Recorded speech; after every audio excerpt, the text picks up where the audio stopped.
తెలంగాణ ప్రాజెక్టుల మీద హక్కులు మేము కొట్లాడి మేము సాధించాలనే ప్రయత్నం చేస్తుంటే ఈ రోజు అధికారం కోల్పోయిన నిస్పృహతో దిక్కుమాలిన ఆలోచనతోటి ఇంట్లో నుంచి బయటకు వెళ్ళడానికి మొహం జల్లక ఏదో ఒక వంకతోని బయటికి రావాలని మామ అల్లుళ్ళు ఈరోజు కుట్ర చేస్తున్నారు.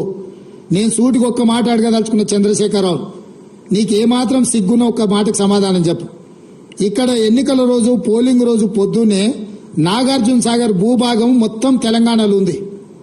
నాగార్జున సాగర్ ప్రాజెక్టు కంప్లీట్ గా తెలంగాణ స్వాధీనంలో ఉంది. కనీసము శ్రీశైలం అన్న సగం వాళ్ళ చేతిలో ఉంది, సగం మన చేతిలో ఉంది. జగన్మోహన్ రెడ్డి పోలీసులు తుపాకులు వేసుకుని నాగార్జున సాగర్ డ్యామ్ మీదకి వచ్చి ప్రాజెక్టును హ్యాండ్ ఓవర్ చేసుకోరు. ఈ సన్నాసి రండా జగన్మోహన్ రెడ్డి తెలంగాణలోకి వచ్చి నాగార్జున సాగర్ ప్రాజెక్టును ఆక్రమించుకుంటే నోట్లకెళ్ళి మాట వెళ్ళలే. రండ పనులు చేసింది లొంగిపోయింది నువ్వు చంద్రశేఖరరావు. నువ్వు రండగాడి కాబట్టి జగన్మోహన్ రెడ్డి వచ్చి నాగార్జున సాగర్ మీద తుపాకులు పెట్టి ప్రాజెక్టును హ్యాండ్ ఓవర్ చేసుకుండు. అదే కాంగ్రెస్ అధికారంలో ఉన్నప్పుడు వచ్చి చూడమను, ఇవాళ రమ్మను, వచ్చి నాగార్జున సాగర్ మీదకి రమ్మను జగన్మోహన్ రెడ్డిని. నువ్వు రండగాడివి, జగన్మోహన్ రెడ్డికి ప్రాజెక్టును తాకట్టు పెట్టి తుపాకులు తీసుకొని వచ్చి నాగార్జున సాగర్ డ్యామ్ ను ఆక్రమించుకుంటే పల్లెత్తు మాట మాట్లాడలేదు.